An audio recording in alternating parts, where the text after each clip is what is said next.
Hello, my beautiful light beings. Welcome back to the Magic Exists podcast with Danny Margot.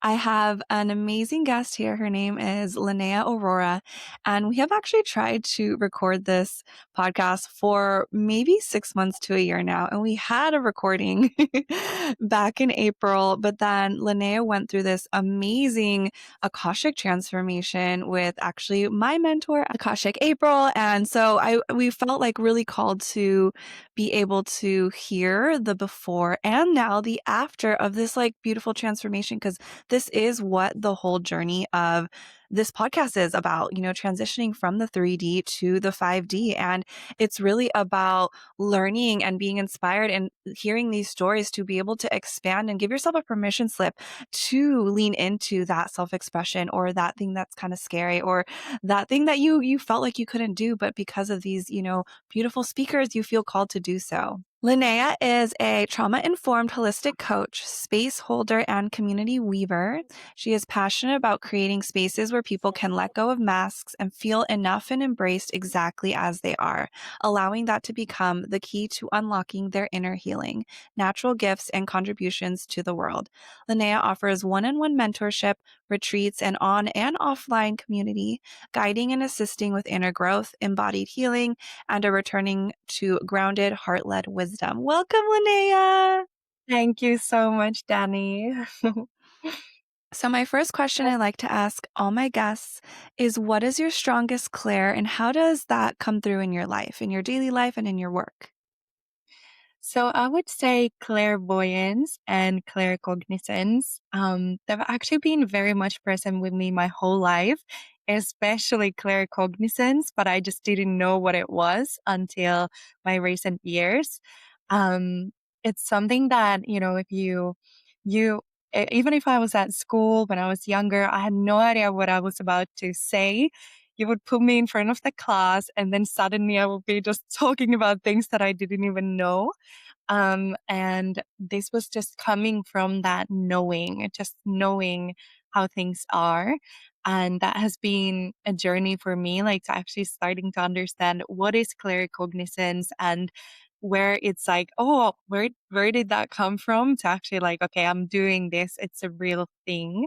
And then clairvoyance has been something that's been developing, especially since the last 2 years, I would say. So um, that is something that's been super thrilling, especially in my Akashic Records readings. A lot of messages that come to me come in seeing different metaphors and then inspecting those. But I would say claircognizance is the the biggest one for me. I love that. And before we go into kind of like your story and how you got into this space, I do want to share, because I do hold these divine remembering containers to teach people how to open the Akashic records. And that is one thing about the clairvoyance coming online and having it come online, and people thinking like, oh, when I see, that's like the strongest clair, or that's the best clair. But actually it's like that knowing of what those messages are, because you're getting images, you're getting colors, you're getting scenes, but unless you know how to interpret those messages, you're not really in knowing or understanding like what message is coming through. And so it's really expanding your channel to find clarity in that. Can you share a little bit about how your clairvoyance came online and how you were able to like dive deeper into it and develop it? Yeah, that's such a good question. And I love what you said about like things coming online as well, because I truly believe that we all have the ability, we all have the clairs, but it's just about figuring out, like finding your way to it and then starting to understand when you're using it, right? Many of us in this world use our clairs, but without knowing. So it's actually about finding that relationship, understanding what it is, and then starting to train it. For me, the clairvoyance, it's actually an interesting one because from from very start of my life, I was very much intuitively attuned, but I was so, how would I say, afraid to give it space to actually let it come online. I remember seeing things as a kid. I remember feeling a lot of things and knowing a lot of things, but it felt that there was no room for that intuitive knowing and knowledge to be accepted. So I actually had to shut it down a lot. And then it was I would say, especially a year ago, a little bit before, maybe a couple years ago, but very strongly a year ago, I started to consciously lean into that. I went from, why am I being so afraid of these abilities, into, what if I actually lean closer? Like, what if I actually face my fear and start understanding what's on the other side? And I think that was really beautiful. It was scary in the beginning because I was like, oh, what if I'm going to start seeing things that I don't want to see, for example. But then I always lean into love, and as we know, when we come from a heart space, come from love, there is nothing for us to be afraid of. And so I started actually meditating, and I started opening my channel in a conscious way and asking for my clairvoyance to come more active. And so very quickly things started to drop. I started to see so much because the ability was there. There was just that fear between me and using that ability that stopped me from doing that. So ever since, it's been a very, very vivid journey. I am able to shut it down and open it when I want to, but I needed to train myself that consciousness so that I can fully operate in the human world as well with Yeah, more ease. absolutely. And Yeah, I love what you said. It was like a conscious decision because I truly believe, we are all born with these gifts, but it's really our choice if we want to lean into that timeline that is available for us, in which we are able to expand and hear the cosmic messages of the universe. And fear, absolutely. I love what you say about fear because that's a big thing, a part of my journey, as well as connecting to the unseen world, to galactic energies, trance channeling. This was all very new to me in the last, 5 years. And so it was a lot of fear, a lot of not, not good enough, not knowing my own energetic boundaries of what I was, connecting to. And I think it's just so important to lean into the heart space with whatever you do and just create the intention of connecting to, God consciousness of the highest vibration. And with that, it is so, because the universe, with the universal laws of free will, it is always your choice. Oh, absolutely. And I love what you said about that too. It's a conscious choice. Not everybody wants to open those abilities in this lifetime, and you don't have to rush to it either. And I would say that's why there are people who are psychics, who are mediums, for example, because they train in this, because it also takes a lot of practice. It takes hours of practice and devotion to be that clear channel, so that not everybody needs to focus on that, because we all have a certain way of helping and serving in this world, right? And we all have a certain way of who we are, how we embody, what is our energetic blueprint. And not everybody is helping and serving the collective from the same standpoint, because we all have different gifts and abilities. The most important thing is that you align with who you most authentically are, and then through that find that way which is your natural way of serving in the collective puzzle, so that not everybody has to be a psychic or medium, not everybody has to do this or that, but you find your way in the collective and then serve in that way. And that's why it's so beautiful that we're all so different with these different abilities that we can choose to open up and train in, because we get to support one another. Not everybody has to be this or that, but we get to lend that knowledge from to each other and learn from each other and support each other in those ways as well. I love that. Yeah, it's so beautiful. We are all like equals, just supporting each other and re-remembering, our soul Yeah. self.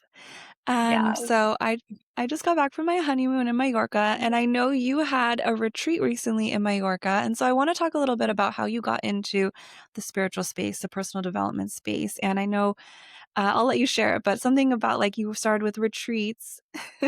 Yeah. So it kind of feels like the path was set up to me from a very young age, actually. My first times really connecting to something higher and pondering our meaning in this universe was when I was 4 years old. This is one of my earliest memories in this lifetime. And so I grew up very much in connecting always to something higher.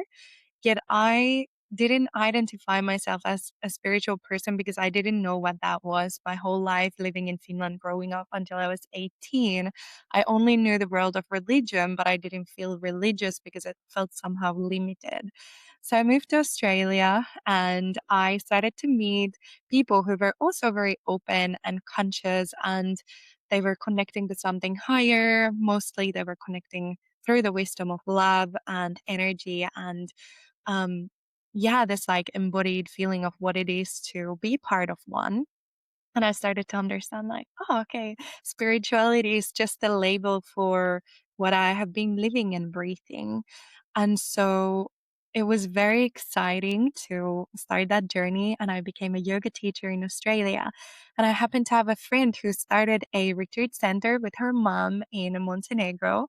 And she was so generous. She was like, straight away, Linnea, just come when you're finished with your psychology degree. Just come over to Europe, come back here, come help me at the retreat center.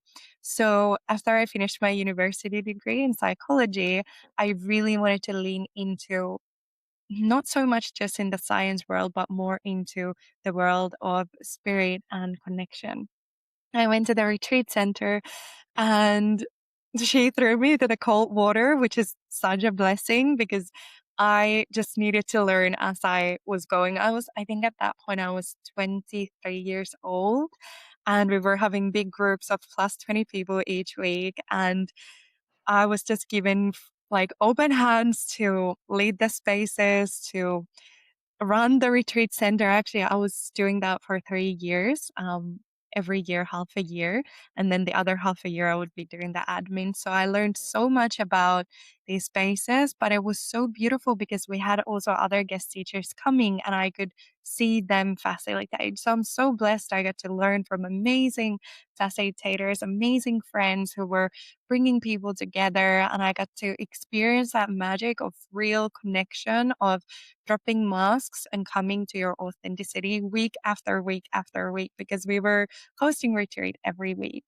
And so as I was learning about it, I was straight away immersing into the spaceholder role. So I was slowly transitioning from being this newbie into the main host. And so that was how I still get goosebumps out of just gratitude. That was one of the most life changing journeys for me. And I'm forever grateful for this place, for these people where I could learn this. And then I realized that this was something that I feels like my true purpose in this lifetime, to bring people together to heal and to come to genuine, authentic connection. And so I became a holistic life coach. That's where I met you for our year long training, where we got these tools for somatic, subconscious, emotional, mental processing. And I became a coach as well. So that's when I started to realize, like, okay, it's my time to start trusting my own wings and start doing my own thing. Obviously, still appreciating everything that I got to learn and train in those years, but now feeling the call of bringing something that is even more authentic, that is coming truly from my heart into this world. And so I started to offer these one on one coaching spaces, mentoring spaces, and retreats as well.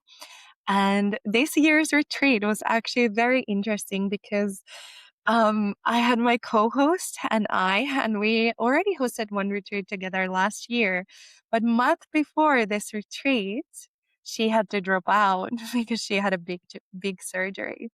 So it was this new initiation of actually becoming just the leader for the retreat. I mean, it's always a co-creation between the host and the participants, right? Because everybody's bringing their energy, their contribution to the space. And I'm not so much fan of roles or someone who is like, I have to be the leader. And it's more about this harmony, but somebody still has to have the structure. So that was a big step up for me to be like, okay, I am leading this from the heart, always surrendering to source, to universe to work through me for the highest good of all. And that ended up being one of the most beautiful retreats. I know I say that a lot, but this one was just authentic, genuine connection. No ego, no comparison, just the pure medicine of seeing each other as part of the larger picture and the willingness to vulnerably connect. Ah, I love that story so much, and it's so beautiful. And I'm curious, along your journey, it feels like your choice to kind of push yourself out of your boundaries, and go to Australia and then go to Montenegro and kind of just take a step out of your comfort zone and do something that might have been like a little, exciting, but a little scary. I'm doing it anyway, put you in these positions for the divine to like guide you to the next step. And I'm curious of doing these retreats. I know after we did ICM, their coaching program, you decided to do Reiki with me, which was so beautiful. And then the Akashic Records. What was the difference with holding these spaces without the Akashic Records and then now holding it with the Akashic Records? Oh wow, it's such a big difference. And I wanted to comment on what you said about the outside of the comfort zone, because that seems to be the theme in my life, like really going, like feeling the soul call. And we're never ready, right? It's ready is a decision. It's not this feeling. And so I feel like it's been such a big part, like really having these strong calls of, hey, you're needed here. Hey, go here. And just following that, even if it's been uncomfortable and even if it's been so different from the mainstream, but it's always been the right way. And I would say the same thing with the Akashic Records and Reiki, and really opening up to this intuitive side, what we were talking about in the beginning, how there was also that fear of being judged, of being misunderstood, of being perceived in a way. But when you have that soul call, it's like you need to surrender to it. And there is so much on the other side of that because you choose to trust that which is most authentic, right? That soul call. And so with studying the Akashic Records and starting to go on that path, now doing the retreats, it was such a different experience because mm, it wasn't just my human thinking. Is this the right thing? Is that the right thing? Um, Even this, like, am I good enough, like, to bring this or that topic on the retreat? It was more about, let me put my ego's need, my ego's wounds aside, and let me just sit in the channel and ask what is serving the group. It's not about me. I'm just giving the role of being that facilitator in the retreat, but it's not about my egoic wants, what my mind wants it to look like or be. It's about sitting in the channel, surrendering, and feeling into what is serving the group, the larger good of everyone. And so this was a big part of the planning before the retreat, but it was also part of every single day. Every day I would start by connecting with my heart, connecting to the Akashic Records, and just asking what is needed here today and throughout the day. And that's why I was able to be so present with everyone, living fully in the moment, because it wasn't this agenda that my mind had created and needed to hold and grip onto for that feeling of safety or perfectionism, but actually, how present can I be? How much can I bring here that is serving everyone? So it was this grounding and humbling experience, which I'm so grateful for. I love that. And I want to reaffirm something you said that you're never going to be ready. Ready is a choice.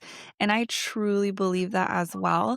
And when you get those downloads or that intuitive hit or, pull to start something, like it's really up to you. You're never going to be ready. It's like, how do you want your life to look like and who do you want to be? And then you make that decision and you move towards it. And how you talk about, holding that space in that beautiful retreat, that's exactly how I teach as well. I oftentimes don't know what's going to happen until I show up because I am intentionally creating the energy that's going to build until I get to that space. So I already know and have been feeling that energy for weeks or months. And so when I'm there, I'm so aligned with the energy of the container or the class.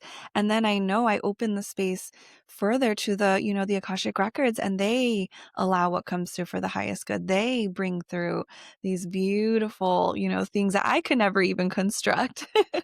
It's just divine. Yeah. Yeah, and And I feel like that's the whole thing about the Akashic records. It asks you to surrender so much. It really asks you to let go of the mind's need to be something or do something or have things in a certain way. And it's about relying and saying, I trust life. I trust you, God, source, universe, whatever you call the higher power. And you literally let that little minds need to have things in a certain way in order to receive something that's actually for the greater good. But the most beautiful thing about this leap of surrender is that you actually will find more comfort than you ever could, because time after time you will be proven that it's safe to trust, it's safe to surrender to this, that you are guided. And I think it's such a reward on the other side of taking that leap.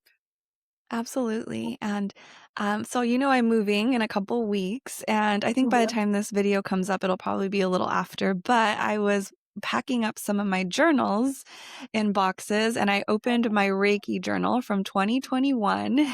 It was like October 2021. And I was reading it and it was so wild because I wrote, like, I'm so lost, but I want to, my sentiment of like, I want to serve the world and I want to help make an impact. And I want to be of love, like that, all that energy was still there, but it was like I was just searching. And it's hard to be on this side now to remember what it was sometimes of how I started. And I find moments of like, I'm not that far removed. It's only been a couple years, but oftentimes I try to it's nice to have these journals to remember, like, where I came from and, how I started, and so I'm curious because I know we're very much in this space of, like, everything's so divinely guided and we are here and it's amazing, but, like, what was maybe one of the hardest moments or hardest lessons that you've had to learn through your spiritual and personal development journey? Oh, wow.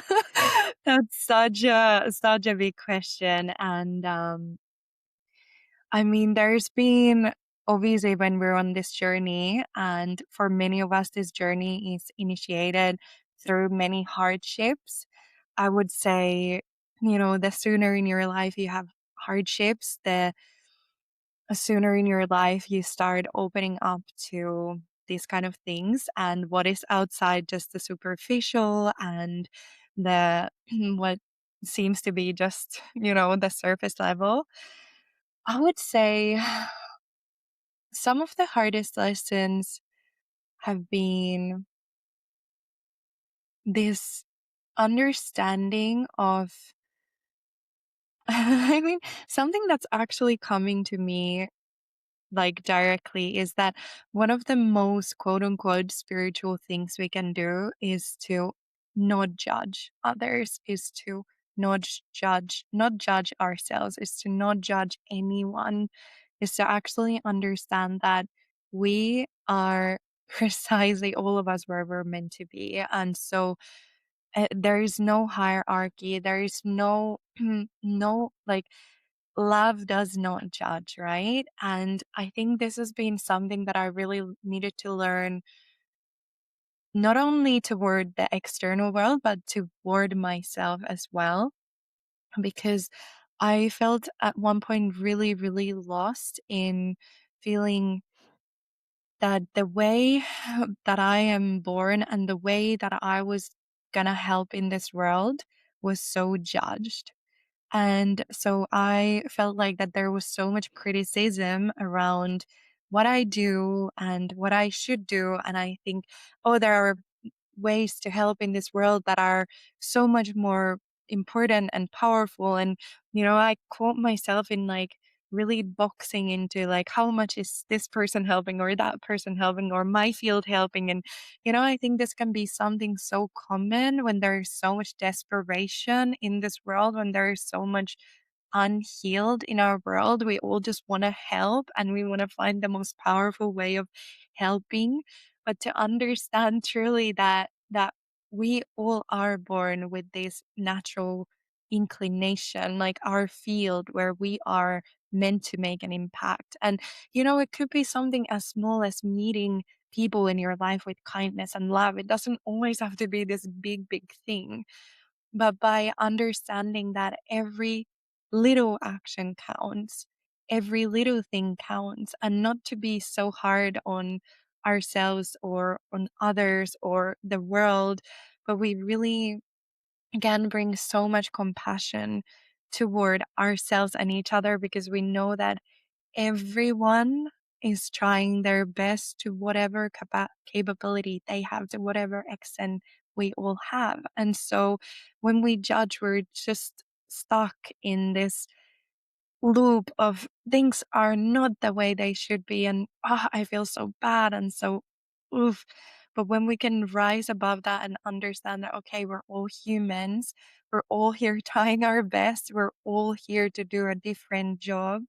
And for many of us, it is something that some of us might even have resistance toward, because it feels like it's not the ideal thing.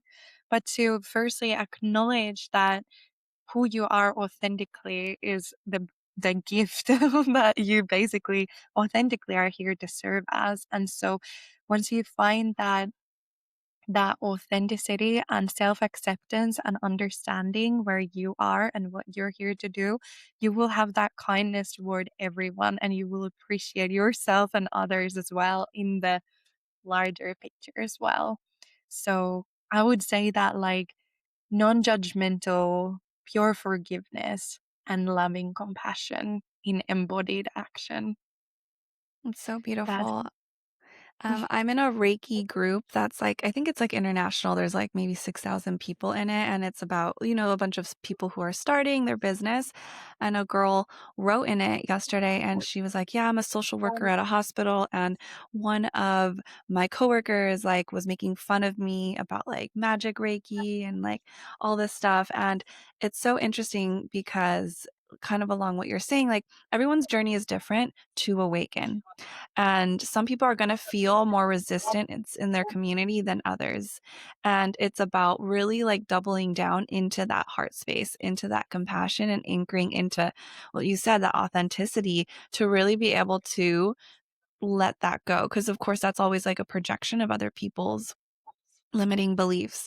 And so it's really I've only encountered some of it through like, just people talking behind my back and me hearing it after. And so luckily I haven't had like that direct like confrontation of like the work that I do. And I think I just was searching for so long, over a decade, that finally when I found this, I was like, there's absolutely no way I'm going to do anything else. So no matter what anyone says, like this is it for me. It makes me happy. It makes me joyful.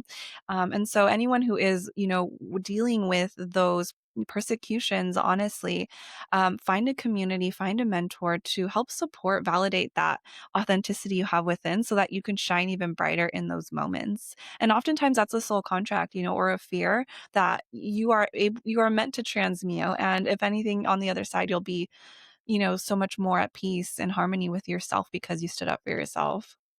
absolutely. And to find that authenticity, to actually like lean into who you are instead of thinking what others want you to be, what the pressures from outside world is, what others thinks, all these expectations. When you're able to let that go and take time, I mean, it's also a process of getting to know who you are, what your values are, what your like authenticity is, right? But when you take that time to really honestly check in with yourself to find what it is that you are, that the real authenticity, and finding that self acceptance to that, it gives you a whole new relief, whole new relaxation, like you said, peace, because you no longer need to defend a role, or you no longer need to think your way through what is the right role and these kind of things, but you actually land into your heart and you know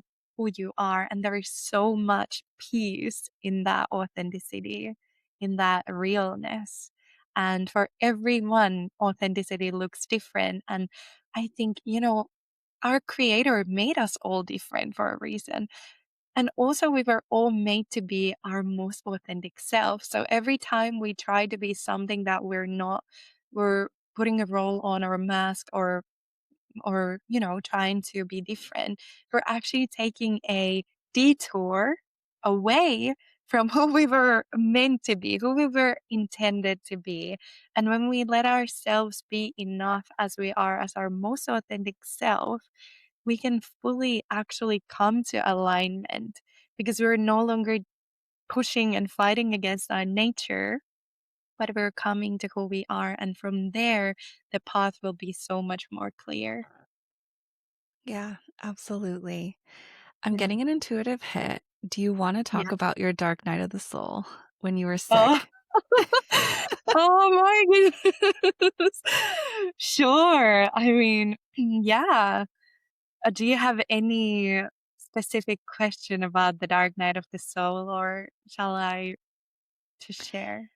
The dark night of the soul is very hard, and I feel like when Yeah. you are on the journey, sometimes you have that big initial hit, that big where you are questioning everything and you are Yeah. realizing that how you've been thinking, the habits you've been doing, for me, it was like binge drinking, and like all these different things, right? That they are no longer in alignment with who you are, and you begin questioning all the things that you've been taught. And so they can be very, very challenging. And I do say, as I've stepped into the master role this year, I've had like another one that's like a little smaller. But because I have the tools, I was able to move through it. And so I want to share like what a dark night of the soul can look like. Cause I think I've only had, I think Eric Bigger, I think he's the only one who's like kind of shared a little bit about that. And so I know yours was a lot more physical, but it was help, but also spiritual. And just to share a little bit of what it might look like and how to move through it, right? How to like, Yeah. and because you're on the other side. Yeah.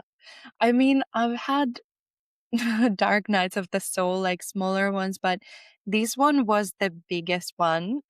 It happened last year, and this was like, it's very much characterized. It's very like a typical sounding situation. Like, like usually something really big triggers a dark night of the soul. For me, it was a burnout blended with a full blown autoimmune chronic disease, blended with completely not knowing where I was supposed to live.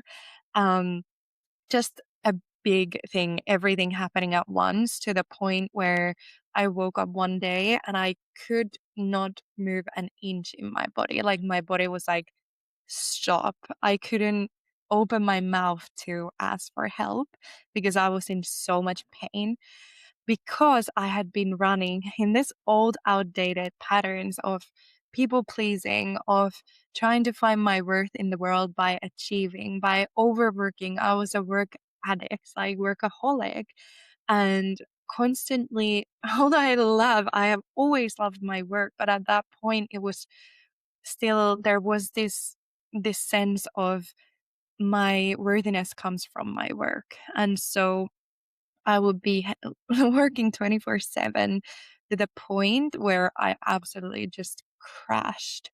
And in that point where it was actually very scary and I could not move, I couldn't get myself out of the bed for days, um, fully hitting a rock bottom. I was forced to fully go within, but I am very comfortable with going within because I've been doing this for the last 10 years, especially for the last 5 years. But this time I was forced to go within because I couldn't move, but I had to be with the harshness of everything.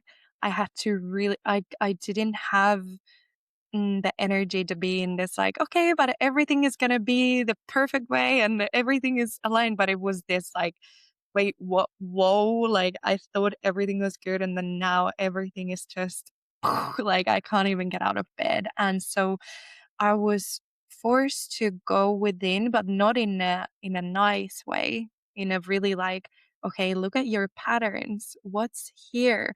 What have you been hiding from? What have you been operating from? What wounds are you still carrying from your childhood?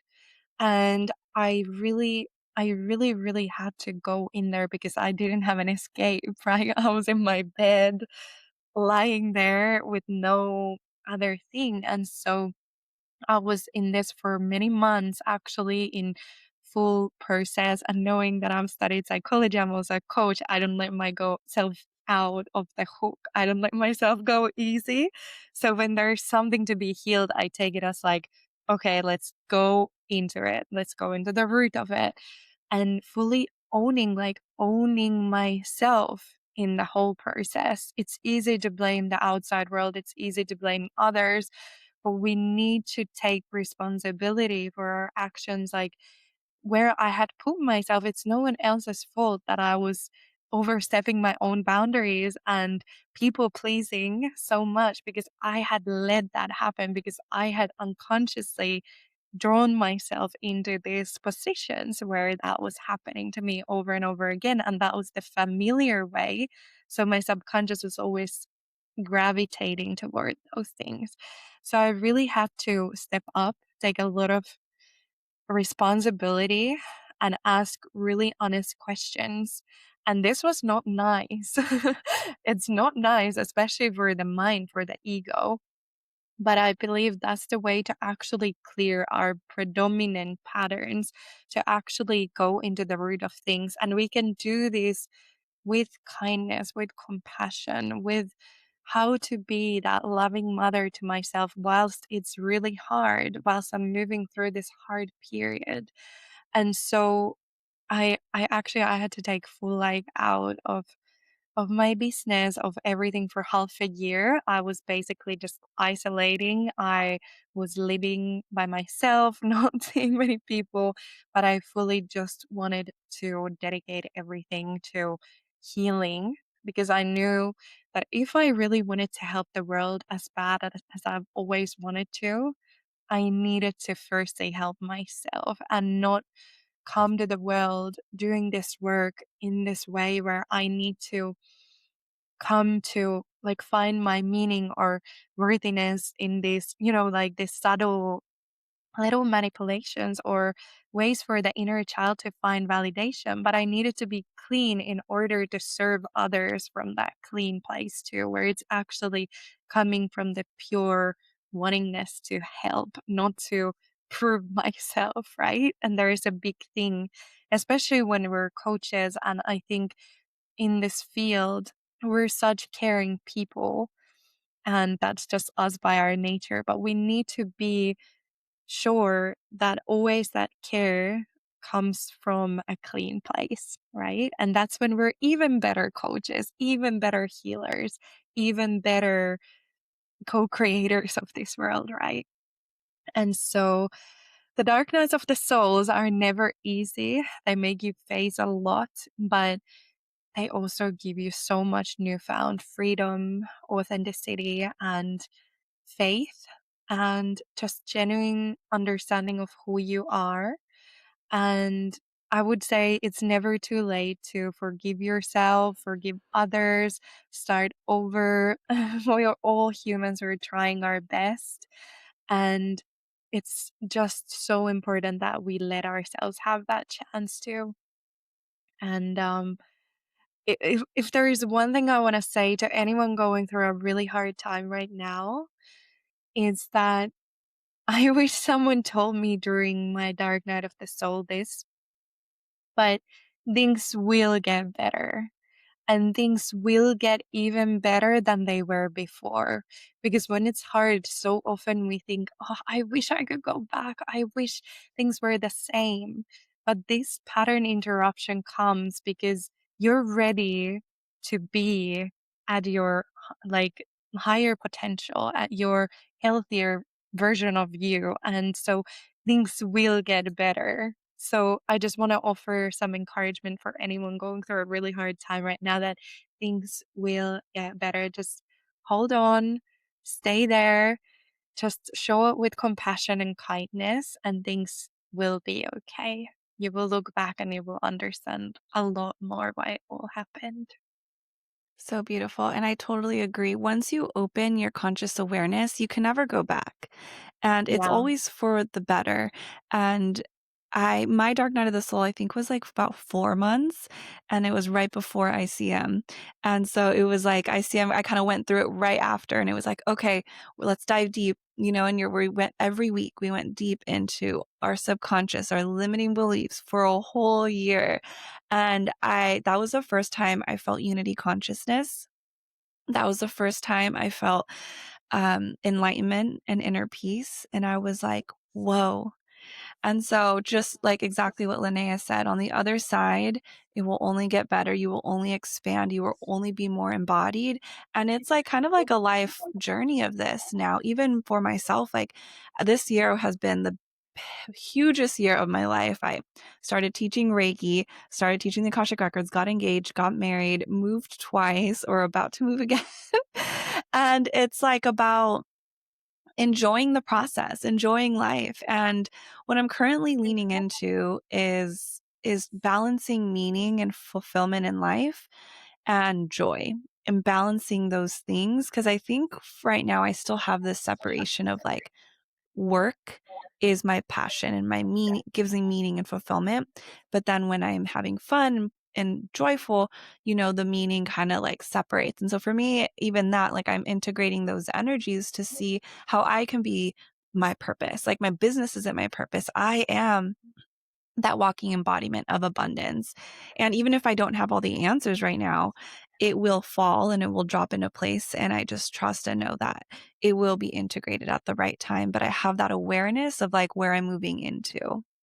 Absolutely. And I just love what you said about that, you know, we need to give ourselves permission to be a working process, right? And the art of becoming. There is no like one state and then suddenly we're ready and life is like, zoop, like it's like we need to let ourselves be human, be in this process. We're ever evolving, ever healing, ever moving. And so it's so important to give ourselves the grace and compassion to accept where we are in each moment and to know that we could be completely different in half a year, but to not project any judgment toward ourselves now or toward the past or toward future ourselves nor anyone around us because we are ever evolving. And I think that's the beautiful, like, heart of genuine spirituality is that understanding and compassion to one another. Like you said, that unity consciousness, like we really are in here together, evolving together. And so I would also say that never say never. It's like, this like youngish black and white thinking. Love sees through that, right? And there's so much medicine in just allowing, in just accepting yourself where you are, your journey where you are, everyone in this moment, right? And I want to also say this to any starting coaches and healers out there who feel like they need to be this perfect package and then they can start serving others. But the truth is that the most embodied teachers and mentors and coaches, healers are the ones who commit to this work day after day and don't hide under the ego's pretense of like, I'm perfect now. So come to my services. But this ever becoming spirit, like this, okay, we're all here just helping each other come home. And it's okay that none of us is perfect because no one should be perfect, but we can help each other along the way with what we have already learned and experienced. And I think that's the beauty of compassion, of true oneness mindset. I love that so much because I absolutely agree. Any healer, teacher, mentor who isn't wanting to continue to grow and learn is stifled at where they're at. And eventually you're going to outgrow. And even myself through this year, I'm in a year 9. So it's like my rebirth, death year. Me And too.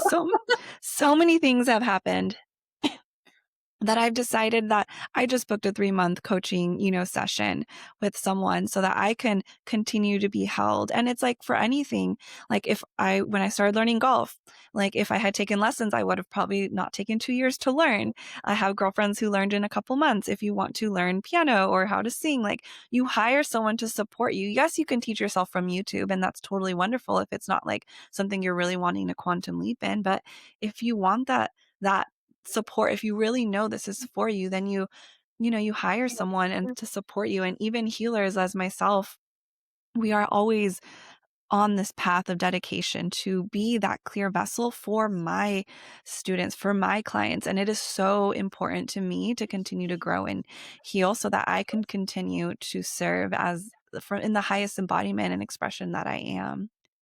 Always. And I love that you said how important it is always to lean onto community, onto support.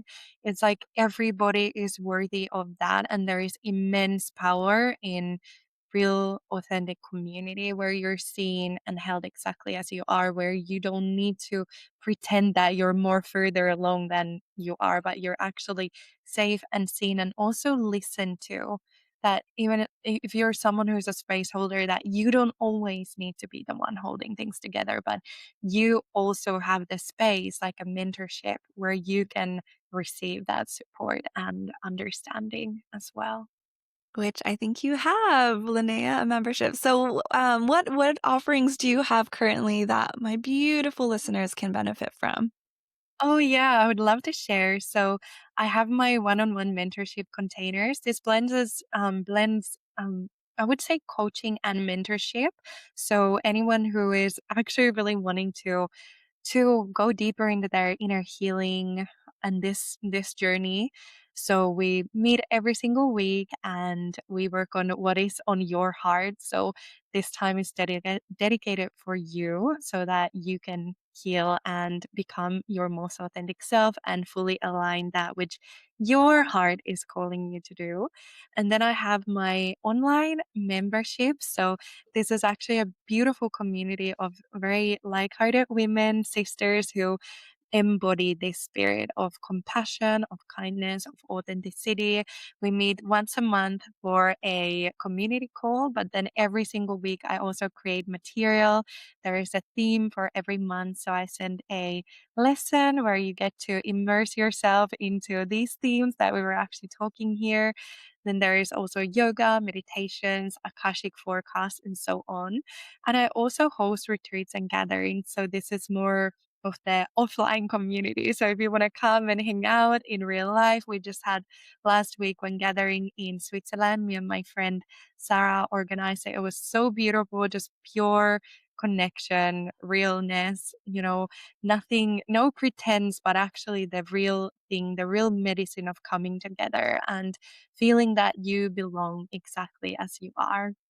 So there are retreats coming next year. I haven't set the dates yet, but they will be also coming when it's time. And then on top of that, I also still offer Akashic Records readings. So if you're curious about more soulful guidance, those sessions are for you as well. Thank you so much, Yeah. Linnea. I'm so excited and happy that we were finally able to record this. Me It's been an too. honor to, yeah, co-create this space with you. Is there any last wisdom that wants to come through for the collective? Let me see. What really comes through is you are enough. It's something so simple but so potent to remember that you are enough already now, not in after accomplishing this or doing that or saying this or healing that or you just as a person existing right now, you are enough. This moment is enough, and it's safe for us to land into that trust. And I wish that everybody in our world could have a breath and a moment of just like landing into that enoughness, that wholeness, because that's what we all are. We already are enough in all of our becoming, our messiness, clarity. Between it all, we are enough. So beautiful. You are worthy. You are enough. You are loved. Thank you so Yeah. much, Linnea. Bye. Thank you, Danny. Thank you so much. It's been an honor to be here. Bye.